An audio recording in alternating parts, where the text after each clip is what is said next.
नमस्कार विद्यार्थी मित्रांनो, आज आपण बँकिंगची मूलतत्वे आणि कार्यपद्धती या विषयाअंतर्गत प्रकरण क्रमांक 2 मधील बँकांची कार्य फंक्शन ऑफ बँक्स या मुद्द्याचा आपण अभ्यास करणार आहोत.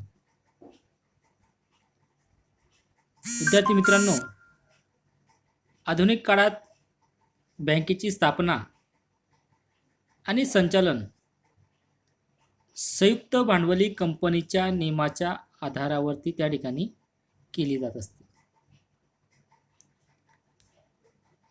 आधुनिक काळात बँक व्यवसाय करण्यासाठी मोठ्या प्रमाणावर भांडवलाची आवश्यकता भासत असते.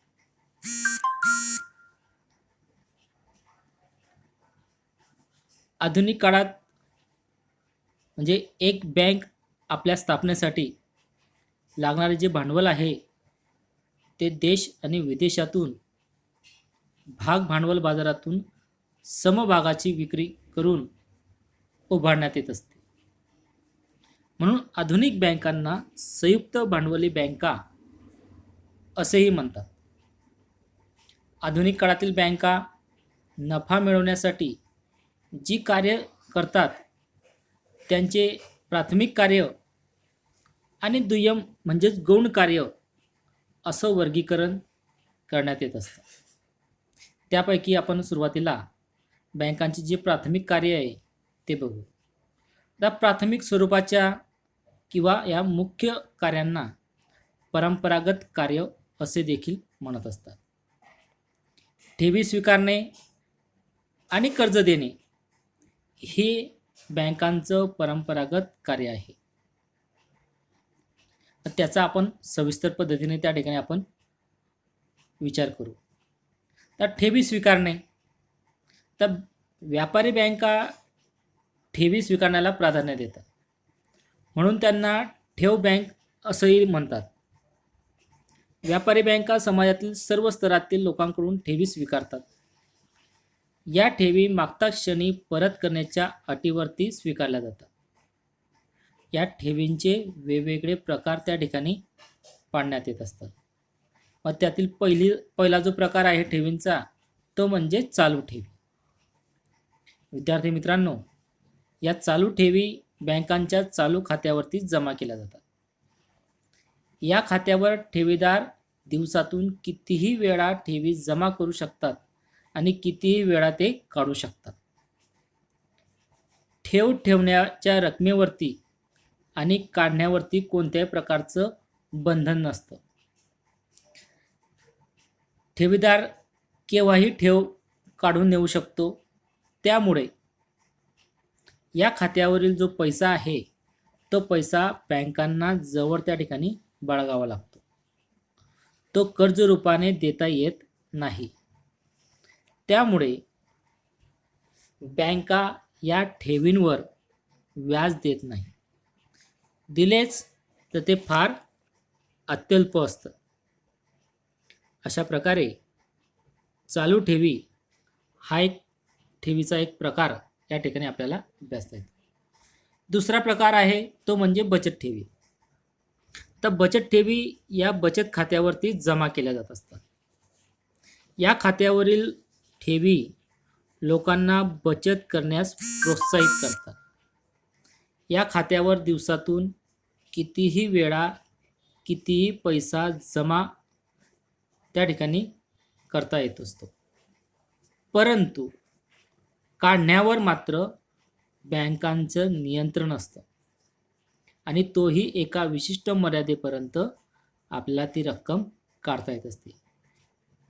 त्यापेक्षा जर जास्त रक्कम काढायची असेल तर बँक अधिकाऱ्याची परवानगी घ्यावी लागते. अलीकडील काळामध्ये ठराविक रकमेपेक्षा जास्त पैसा या खात्यावर ठेव म्हणून ठेवता येत नाही.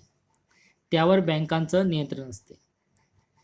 या खात्यावर रक्कम ठेवायचीच असेल तर खातेदाराला आयकर विभागाचा पॅन कार्ड नंबर जो आहे तो द्यावा लागतो. ठेवीतील पैसा काढण्यावर बँकांचं नियंत्रण असल्याने शिवाय सर्व ठेवीदार एकाच वेळेस ठेवी परत मागणार नाही असं गृहीत धरून या खात्यातील पैसा बँकांना कर्ज देण्यासाठी वापरता येत असतो. म्हणून बँका ठेवींवर व्याज देतात, पण फार जास्त व्याज नसतं. म्हणून बँका या ठेवीवर व्याज देतात, पण ते फार जास्त नसतं, कारण या ठेवीची मुदत खूप कमी असते.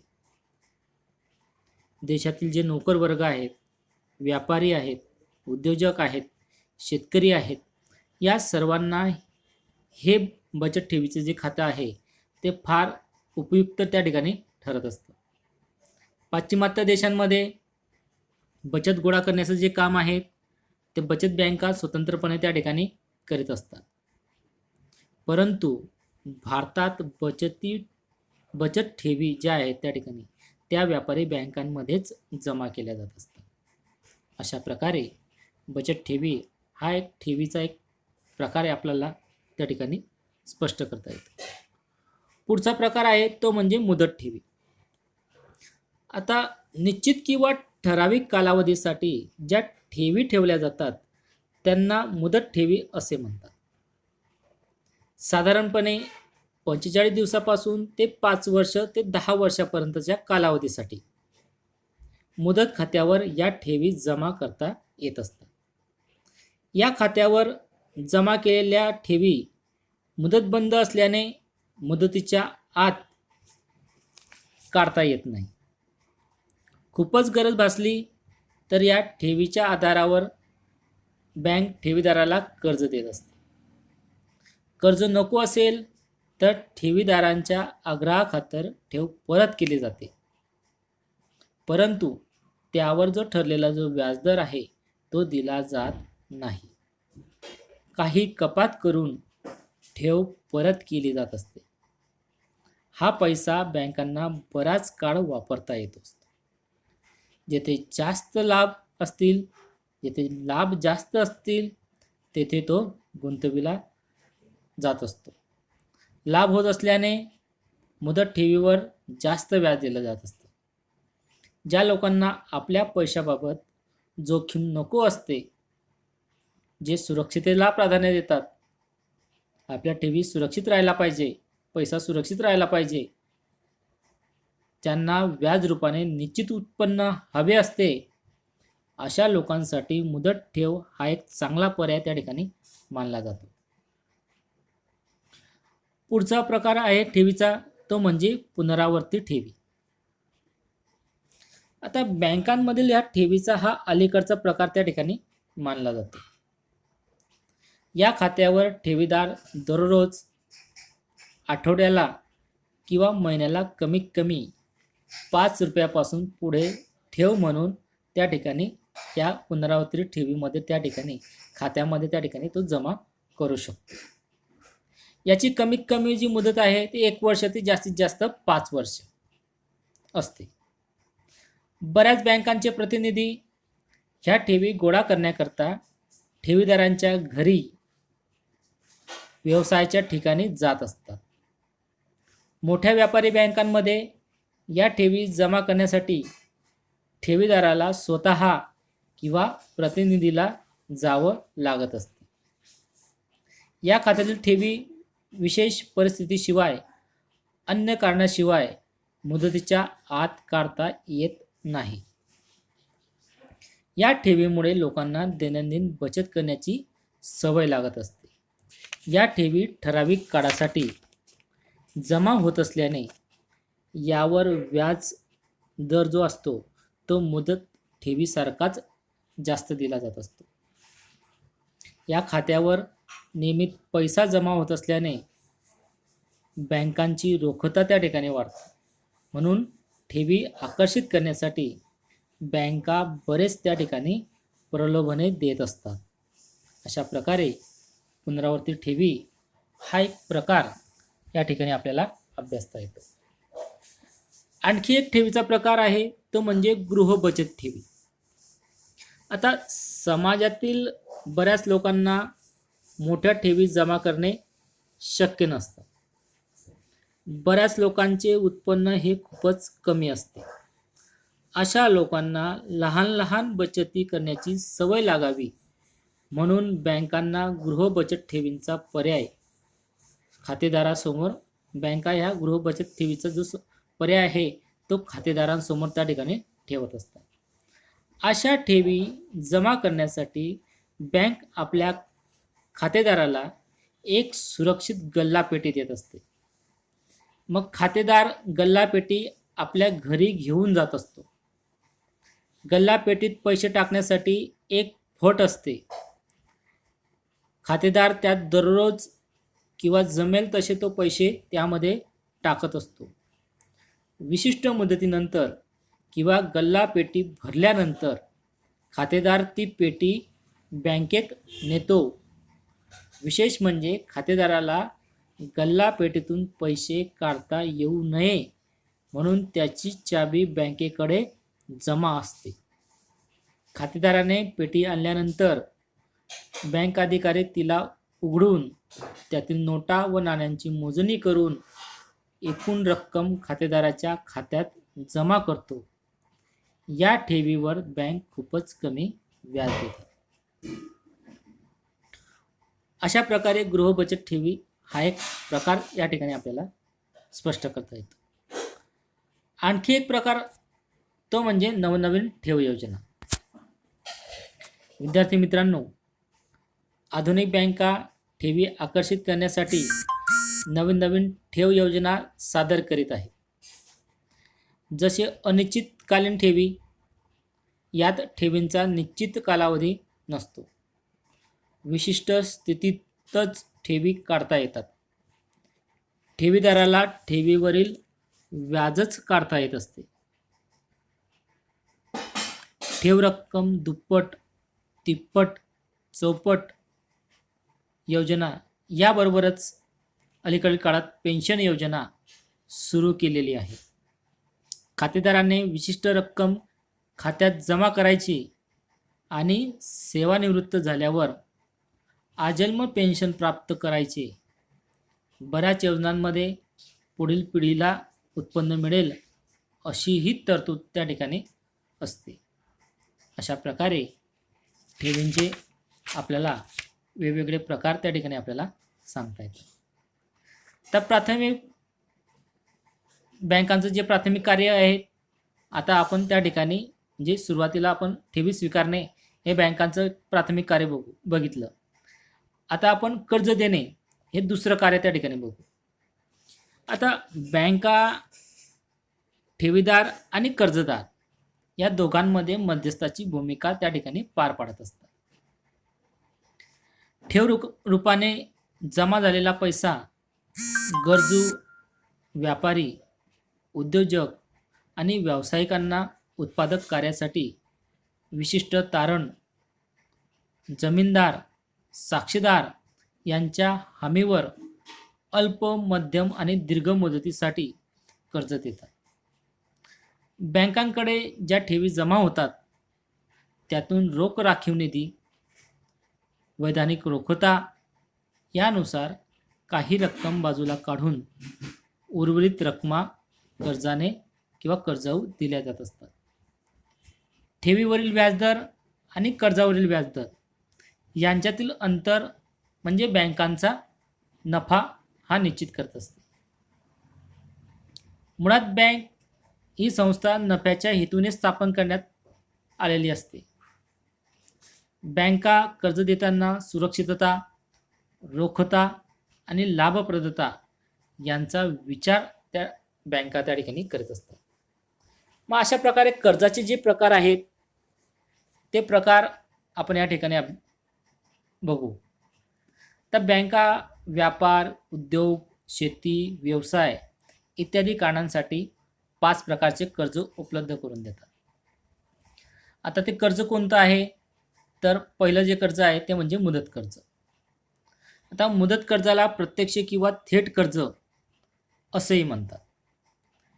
योग्य तारण, जमीनदार यांच्या हमीवर आणि शेती, उद्योग, व्यापार, व्यवसाय इत्यादी उत्पादक कारणांसाठी बँकांकडून अल्प, मध्यम आणि दीर्घ मुदतीसाठी मुदत कर्ज देण्यात येत असते. अलीकडील काळात उत्पादक कार्याबरोबरच उपभोग्य या अनुत्पादक कार्यासाठी देखील मुदत कर्ज दिली जात असतात. याशिवाय गृह खरेदी करण्यासाठी म्हणजे घर खरेदी करण्यासाठी गृह कर्ज, शिक्षणासाठी शिक्षण कर्ज, मुलीचं लग्न करायचं आहे तर लग्न कार्यासाठी कर्ज, या कारणांसाठी बँका दीर्घ मुदतीचं मुदत कर्ज त्या ठिकाणी देत असतात. कर्ज मंजूर झाल्यानंतर ते खातेदाराच्या बचत खात्यात जमा त्या ठिकाणी करण्यात येत असतं. त्यावर त्या दिवसापासून व्याज आकारण्यात येत असतं. कर्जदार ती रक्कम एकाच वेळेस किंवा टप्प्याटप्प्याने काढून घेऊ शकतो. कर्ज आणि व्याजाचे समान हप्ते करून दरमहा कर्जाची वसुली बँका या करीत असतात. कर्जाचा उद्देश, कर्जाचा कालावधी, कर्जदाराची पत, तारण व जामीनदाराचे स्वरूप, जे जामीनदार आहेत त्या जामीनदाराचे स्वरूप इत्यादीचा विचार करून व्याजाचा दर हा ठरविण्यात येत असतो. ठराविक मुदतीत कर्ज व व्याज परतफेड करणे ही कर्जदाराची नैतिक जबाबदारी त्या ठिकाणी असते. अशा प्रकारे मुदत कर्ज हा कर्जाचा एक प्रकार या ठिकाणी आपल्याला स्पष्ट करता येतो. पुढचा कर्जाचा प्रकार आहे तो म्हणजे रोख कर्ज. आता व्यापारी वर्ग, लघु उद्योजक, कुटीर उद्योजक यांना नेहमीच कर्जाची गरज भासत असते. प्रत्येक वेळेस कर्ज घेण्यासाठी कागदपत्राची पूर्तता करणे, तारण व जामीनदाराची व्यवस्था करणे अवघड असते. शिवाय पूर्तता केल्यानंतर कर्ज लगेच मिळेल याची शाश्वती नसते. यावर पर्याय म्हणून बँका मालाच्या तारणावर किंवा मालमत्तेच्या तारणावर तसेच भाग, कर्जरोखे, डिबेंचर्स, बचत प्रमाणपत्रे यांच्या तारणावरती कर्ज मंजूर करून कर्जदाराच्या बचत खात्यामध्ये जमा केले जात असते. कर्जाची रक्कम कर्जदार मागणी स्लिप किंवा धनादेशाच्या साहाय्याने गरज असेल तेवढ्या रकमेची उचल त्या ठिकाणी करीत असतो. उचललेल्या रकमेवर त्या दिवसापासून व्याज आकारण्यात येत असते. मंजूर रक्कम कर्जदार वर्षभराच्या कालावधीत केव्हाही त्या ठिकाणी तो उचलू शकतो. कर्जदाराकडे मध्येच पैसा आला तर तो कर्जाची रक्कम केव्हाही भरू शकतो. मात्र वर्षाच्या शेवटी कर्ज देण्याघेण्याचे व्यवहार हे मिटवावे लागत असतात. मुदत कर्ज आणि रोख कर्ज यातील फरक असा आहे की मुदत कर्जावर व्याज कर्ज घेतलेल्या दिवसापासून सुरू होत असतं, तर रोख कर्जावर व्याज जेवढी रक्कम उचल केली असेल तेवढ्याच रकमेवरती व्याज हे आकारण्यात येत असतं. अशा प्रकारे रोख कर्ज हा एक कर्जाचा प्रकार या ठिकाणी आपल्याला अभ्यासता येतो. तिसरा प्रकार त्या ठिकाणी आपण बघू तो म्हणजे अधिकर्ष सवलत. विद्यार्थी मित्र, जेव्हा बँक आपल्या खातेदाराला त्याच्या चालू खात्यात जमा असलेल्या रकमेपेक्षा जादा रक्कम उचलण्याची परवानगी देते तेव्हा त्याला अधिकर्ष सवलत असे म्हणतात. समजा खातेदाराची जी चालू खात्यामध्ये 1 लाख रुपये जमा आहेत, परंतु त्याला 1.5 लाखाची त्या ठिकाणी गरज आहे. मग अशा स्थितीमध्ये बँक अधिकारी त्याच्या गरजेची शहानिशा करून 50,000 रुपये जादा जी रक्कम आहे ती उचलण्याची परवानगी बँक अधिकारी त्या ठिकाणी देत असतात. ही जादा उचल आहे ती म्हणजेच अधिक सवलत. या जादा उचललेली जी रक्कम आहे असते त्या ठिकाणी तिला आपण काय म्हणतो, अधिक सवलत असे म्हणतो. यावर बँका मुदत कर्जापेक्षाही जास्त व्याज आकारत असतात, पण रोख कर्जापेक्षा तो दर कमी असतो. अधिक सवलत अधिकार सरकारचे चलनविषयक धोरण, मध्यवर्ती बँकेचे कर्जविषयक धोरण यावर अवलंबून असते. अशा प्रकारे अधिक सवलत हा एक मुद्दा या ठिकाणी आपल्याला अभ्यासता येतो. त्यापुढील मुद्दा आहे, त्यापुढील जो कर्जाचा प्रकार आहे तो म्हणजे व्यापारी हुंड्या वटविणे. तर ठोक आणि किरकोळ व्यापाऱ्यांमधील बरेच जे व्यवहार आहेत ते उधारीने होत असतात. जेव्हा ठोक विक्रेता किरकोळ विक्रेत्याला माल उधारीने देतो तेव्हा तो त्याच्याकडून व्यापारी हुंडी लिहून घेतो. हुंडीत नमूद केलेली जी रक्कम असते ते ठेवीदाराने 90 दिवसाच्या आत ठोक व्यापाऱ्याला द्यावायची असते. या व्यवहारामध्ये ठोक व्यापाऱ्याला किमान 90 दिवस मालाचा पैसा त्या ठिकाणी मिळत नसतो. या पद्धतीने ठोक व्यापाऱ्याने सर्वांचा माल उधारीने दिला तर त्याच्या गोडाऊनमधील सर्व माल संपलेला असेल आणि तिजोरीमध्ये खडखडाट असेल, तिजोरी खाली असेल, पैसा नसल्याने त्याला नवीन माल त्या ठिकाणी मागवता येणार नाही. व्यापार चालू राहावा यासाठी ठोक व्यापारी आवश्यकता भासेल तेव्हा स्वीकृत हुंडी व्यापारी बँकांकडे तारण ठेवून कर्जाची उचल करत असतात. बँका हुंडीवर कसर रक्कम, कसर म्हणजे डिस्काउंट रक्कम कापून त्यात नमूद केलेल्या रकमेइतके अल्पकालीन कर्ज त्या ठिकाणी देत असते.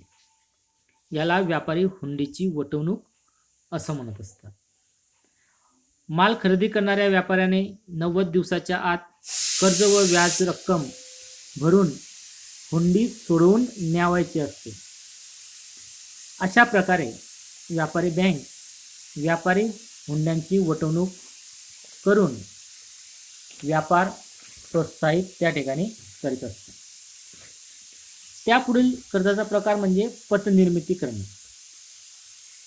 आता व्यापारी बँकांकडे ज्या ठेवी जमा होतात त्यातून रोख राखीव निधी व वैधानिक रोखता बाजूला काढून उर्वरित रक्कम कर्ज देत असतात. कर्जाची रक्कम रोख न देता बँक कर्जदाराच्या खात्यात जमा करतात. त्यातून उत्पन्न ठेवी निर्माण होत असतात.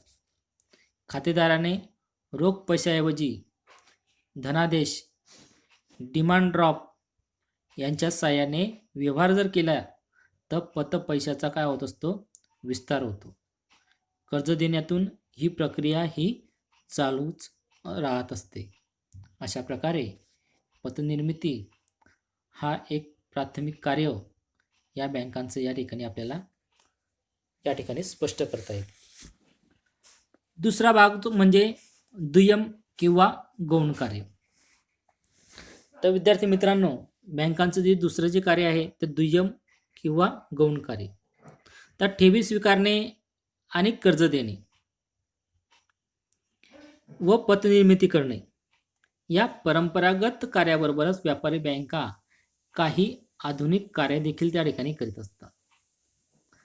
बँकांची जी दुय्यम जी कार्य आहेत, जी गौण कार्य आहेत, ही आधुनिक कार्य त्या ठिकाणी बँकांची मानली जात असतात. मग ही बँकांची जी गौण दुय्यम जे कार्य आहेत त्याचा आपण त्या ठिकाणी विचार करू. त्यापैकी पहिलं जे कार्य आहे बँकांचे प्रतिनिधी म्हणून कार्य करणे. बँकांची प्रतिनिधी म्हणून कार्य करणे. विद्यार्थी मित्र हो, आधुनिक बँका आपल्या ग्राहकांना एक एजंट म्हणून किंवा खातेदाराचा प्रतिनिधी म्हणून काही सेवा त्या ठिकाणी त्या बँका पुरवित असतात. या काही सेवा निशुल्क असतात तर काही सेवांसाठी शुल्क त्या ठिकाणी बँका ह्या आकारित असतात. खातेदाराचा प्रतिनिधी म्हणून बँकांना काही कार्य त्या ठिकाणी करावे लागतात. मग पहिलं कार्य त्या ठिकाणी बघू, तो म्हणजे धनादेश, व्यापारी हुंड्या व इतर बिलांचे संग्रहण व वटवणूक करणे.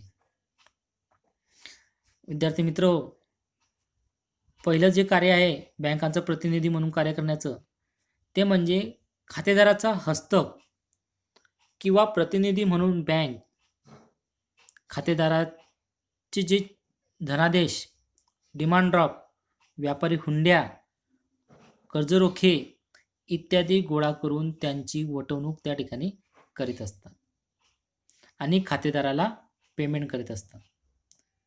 चेक, डिमांड ड्राफ्ट जर स्थानिक असतील तर त्यासाठी शुल्क आकारलं जात नाही. पण बाहेरचे चेक असतील, बाहेरचे धनादेश असतील, डिमांड ड्राफ्ट असतील तर त्या वटवणुकीसाठी त्या ठिकाणी बँका ह्या शुल्क आकारित असतात. दुसरं कार्य त्या ठिकाणी सांगता येईल ते म्हणजे खातेदाराचे येणे वसूल करणे. त्या खातेदाराचा हस्तक म्हणून त्याचे खंड, भाडे, व्याज, लाभांश, कमिशन इत्यादी स्वरूपातील इतरांकडील येणे वसूल करून ते त्याच्या खात्यात जमा करण्याचे काम बँका करतात. या कामाबद्दल बँक शुल्क त्या ठिकाणी आकारत असते. त्याचप्रमाणे तिसरं जे कार्य आहे ते म्हणजे खातेदाराचे देणी देण्याचं कार्य.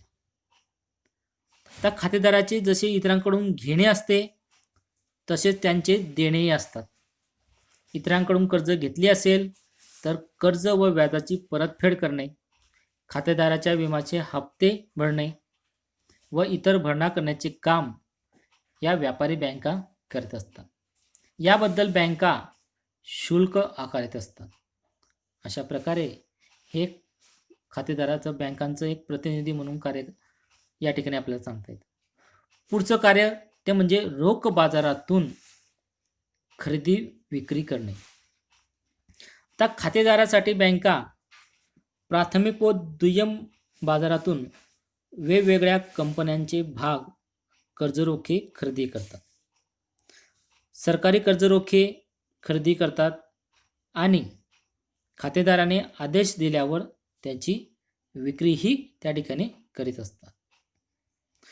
त्याचप्रमाणे पुढचं कार्य ते म्हणजे पैशाचं हस्तांतरण करणे. विद्यार्थी मित्रांनो, खातेदाराचे पैसे एका ठिकाणाहून दुसऱ्या ठिकाणी पाठवण्याची जबाबदारी बँका ह्या स्वीकारत असतात. यासाठी ते डिमांड ड्राफ्ट, मनी ट्रान्सफर, मेल ट्रान्सफर, टेलिग्राफ या साधनांचा वापर करतात. या कार्याबद्दल शुल्क आकारले जात असते. या कार्याबद्दल बँक शुल्क त्या ठिकाणी आकारणी करत असते. त्यापुढील जे कार्य आहे ते म्हणजे भांडवल उभारण्यास मदत करणे.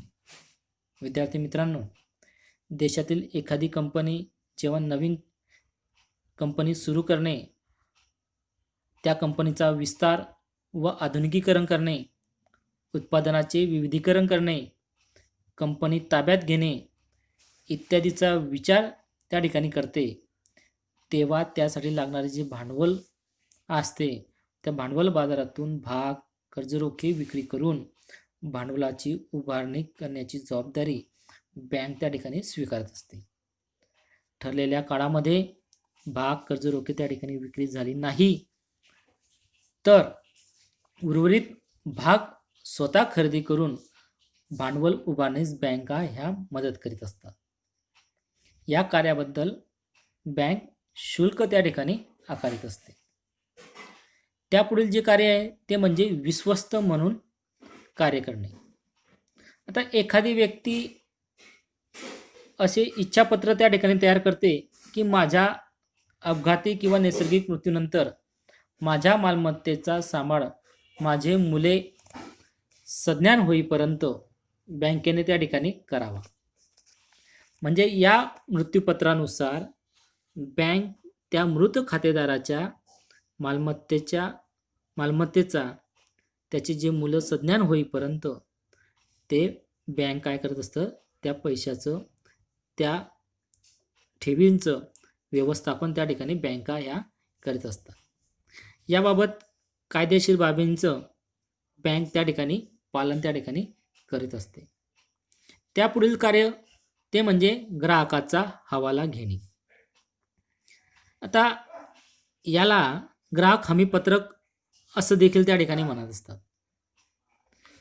एखाद्या व्यापाऱ्यास विदेशात मोठ्या प्रमाणावर आर्थिक व्यवहार करावायचे असतील तर बँक त्या व्यापाऱ्यास हमीपत्र देऊन त्यांची आंतरराष्ट्रीय पत त्या ठिकाणी वाढवत असते. हमी घेतलेल्या व्यापाऱ्याने विदेशी देणी देण्यात असमर्थता दर्शवली तर बँक स्वतः व्यापाऱ्यांचे देणे देत असते. नंतर त्यांच्याकडून ते वसूल करते. या कार्याबद्दल बँक शुल्क त्या ठिकाणी आकारित असते. अशा प्रकारे ग्राहकाचा हवाला घेणे हे एक कार्य बँकांचं त्या ठिकाणी सांगता येतं. दुसरं कार्य त्या ठिकाणी आपण बघू ते म्हणजे सर्वसामान्य उपयुक्त स्वरूपाचं जे कर्ज आहे त्या ठिकाणी कार्य ते आपण त्या ठिकाणी बघू. जे सर्वसामान्य उपयोगाचं जे कार्य आहे त्या ठिकाणी ते कार्य त्या ठिकाणी आपण बघू. पहिलं कार्य आहे ते म्हणजे सुरक्षित खणांची व्यवस्था करणे. आता बँक जे आहेत महत्त्वाची जे दस्तऐवज, भाग, कर्जरोखे, मौल्यवान दागदागिने घरात ठेवणे जे आहे असतं, घरात ठेवणे हे जोखमीचं असतं. महत्त्वाचे जे कागदपत्र असतात, भाग, कर्जरोखे, डिपेंजर, मौल्यवान दागदागिने हे घरात ठेवणे हे जोखमीचं असतं, रिस्क असते. बँका सुरक्षित खणांची व्यवस्था करतात त्यासाठी आणि व्यवस्था करून जोखीम स्वीकारण्याचं काम या बँका करतात. खातेदाराला वर्षभराच्या कालावधीसाठी नाममात्र भाड्यावर सुरक्षित खण उपलब्ध करून देतात. या खणामध्ये काय ठेवायचे हे खातेदारच त्या ठिकाणी ठरवित असतो. या खणांच्या 2 चाव्या असतात, एक बँक अधिकाऱ्याकडे आणि दुसरी खातेदाराकडे. दोन्ही चाव्या सोबत लावल्यावर खण त्या ठिकाणी उघडण्यात येत असतो. दोघी चाव्या सोबत लावल्यावरती खण हा उघडत असतो. अशा प्रकारे सुरक्षित खणांची व्यवस्था करणे हे एक बँकांचं कार्य त्या ठिकाणी महत्त्वाचं त्या ठिकाणी आपल्याला सांगता येतं. पुढचं कार्य प्रवासी धनादेश देणे. विद्यार्थी मित्रांनो, देश आणि विदेशात प्रवासासाठी बराच पैसा त्या ठिकाणी लागत असतो. पैसा रोख स्वरूपात जवळ बाळगणे धोक्याचं असतं. प्रवासातील ही जोखीम विचारात घेऊन बँक खातेदाराला प्रवासी धनादेश त्या ठिकाणी देत असतात. प्रवासी खातेदाराने बँकेत रक्कम जमा करून बँकेकडून चेकबुक मिळवायचे असते. प्रवास करणाऱ्याला प्रवासात जेथे पैशाची गरज भासेल तेथे बँकेने सूचित केलेल्या बँकेत गरजे इतक्या रकमेचा चेक देऊन पैसा त्या ठिकाणी काढता येत असतो. चेक वटविताना ती बँक सह्या व ओळख त्या पत्राची शहानिशा करते. म्हणजे जी बँक असते ती सह्या आणि ओळखपत्राची काय करते, शहानिशा करते, पडताळणी करते. या कार्यामुळे प्रवास काय होत असतो त्या ठिकाणी सुलभ होतो, सोयीचा होतो, सोपा होतो. यासाठी बँक प्रशुल्क त्या ठिकाणी आकारत असते. अशा प्रकारे प्रवासी धनादेश देणे हे देखील बँकांचं एक सर्वसामान्य, एक उपयुक्त, एक महत्त्वाचं कार्य या ठिकाणी आपल्याला सांगता येतं. पुढचं कार्य ते म्हणजे विदेशी चलन खरेदी विक्री. आता विद्यार्थी मित्रांनो, निर्यातदार व्यापाऱ्याने मिळवलेले जे विदेशी चलन आपल्या चलनात रूपांतर करून देणे म्हणजे विदेशी चलनाची खरेदी करणे आणि आयातदार व्यापाऱ्याला आपल्या चलनाच्या बदल्यात विदेशी चलन उपलब्ध करून देणे म्हणजे विदेशी चलनाची विक्री करून व्यापारी बँका विदेश व्यापाराला प्रोत्साहित करत असतात. हे कार्य प्रामुख्याने विनिमय बँकांचं असतं, परंतु भारतात व्यापारी बँकांमार्फत विदेशी चलनाची खरेदी विक्री करण्याचं कार्य देखील त्या ठिकाणी करण्यात येत असताना आपल्याला दिसून येतं. त्यापुढचं जे कार्य आहे बँकांचं महत्त्वाचं, ते म्हणजे उपभोक्त्यांना उपभोग्य कर्ज देणे. विद्यार्थी मित्रांनो, रंगीत T V, fridge, washing machine, A C, music system, car, motorcycle, हलके व अवजड वाहने इत्यादींच्या किमती जास्त असल्याने त्या एक रकमी खरेदी करण्यास मध्यम गटातील जे गट आहेत किंवा कमी उत्पन्न गटातील जे लोक आहेत त्यांना अडचणी येतात.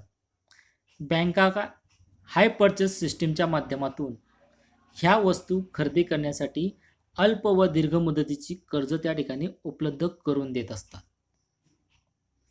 यात जोपर्यंत कर्जाचे सर्व हप्ते फिटत नाही तोपर्यंत मालकी हक्काचे उपभोक्त्यांकडे हस्तांतरण होत नाही. बँकांची ही सेवा उत्पादन व उपभोक्त्यांना जोडण्याचं त्या ठिकाणी काम करत असतं. अशा प्रकारे उपभोक्त्यांना उपभोग्य कर्ज देणे हे एक बँकांचं सर्वसामान्य एक उपयुक्त महत्त्वाचं कार्य त्या ठिकाणी आपल्याला सांगता येतं. त्याचबरोबर इतर सुविधा, इतर सुविधांमध्ये बँक काय करत असतं की बँक पूर्णतः वित्तीय संस्था असल्याने ग्राहकांना वित्तीय सल्ला जो असतो तो तज्ज्ञांमार्फत त्या ठिकाणी उपलब्ध करून देत असते. व्यापारी वर्गाला बाजारपेठेची माहिती उपलब्ध करून देत असते. कंपन्यांना वित्तीय व्यवस्थापनाचा सल्ला त्या ठिकाणी या बँका देत असतात.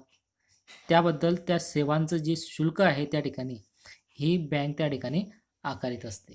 म्हणजे अशा प्रकारे इतर जे कार्य आहे त्या कार्यामध्ये त्या ठिकाणी अशा प्रकारचं बँक अशा पद्धतीने कार्य त्या ठिकाणी करत असताना आपल्याला दिसून येते. त्याचप्रमाणे क्रेडिट व डेबिट कार्ड सेवा. आता आधुनिक बँक आपल्या सेवांचा विस्तार करण्यासाठी वेगवेगळ्या साधनांचा वापर करीत असताना आपल्याला दिसून येतं. यात एक साधन म्हणजे क्रेडिट कार्ड आणि डेबिट कार्ड हे आहे. बँक आपल्या खातेदाराला कार्ड देतात. क्रेडिट व डेबिट कार्डच्या साहाय्याने ATMमधून पैसे काढता येतात. त्यांच्या माध्यमातून देणी देता येतात. वस्तू व सेवांची खरेदी करता येत असते. क्रेडिट कार्डच्या साहाय्याने कितीही व्यवहार करता येतील, म्हणजे क्रेडिट कार्डच्या साहाय्याने किती व्यवहार करता येतील यावर मर्यादा असते. क्रेडिट कार्डच्या साहाय्याने जी खरेदी केली जात असेल, जे कर्ज उचललेले असेल त्याची परतफेड 30 ते 45 दिवसात त्या ठिकाणी करावी लागत असते. डेबिट कार्ड हे ATM कार्ड असते. याच्या साहाय्याने ATMमधून पैसे त्या ठिकाणी काढता येत असतात. वस्तू व सेवांची खरेदी करता येत असते. मात्र यासाठी खातेदाराच्या खात्यात रकमा जमा असाव्या लागत असते. म्हणजे त्यासाठी खातेदाराच्या खात्यामध्ये रक्कम असणे आवश्यक असते. बँकांच्या या सेवा विस्तारामुळे आर्थिक व्यवहाराची गती काय झालेली आहे, वाढलेली आपल्याला दिसून येत आहे. अशा प्रकारे क्रेडिट आणि डेबिट कार्ड सेवा हे एक बँकांचं एक महत्त्वाचं कार्य या ठिकाणी सांगता येतं. त्याचप्रमाणे ई बँकिंग सेवा हे बँकांचं एक महत्त्वाचं कार्य त्या ठिकाणी आपण बघूया. तर माहिती आणि तंत्रज्ञानाच्या सेवांचा विस्तार झाल्याने बँकांनी आपल्या व्यवसायाच्या स्वरूपात आमूलाग्र स्वरूपात बदल केलेले आहेत. आज बँकांमधील जे व्यवहार कागद विरहित झालेले आहेत. व्यवहारांची सर्व माहिती संगणकामध्ये साठवली जाते. इंटरनेट बँकिंग, कोअर सिस्टीम या साधनांमुळे पैशांचं हस्तांतरण अत्यंत जलद झालेले आहे. या सेवेमुळे आंतरबँक व्यवसाय वाढलेला आहे. बँक ग्राहकांना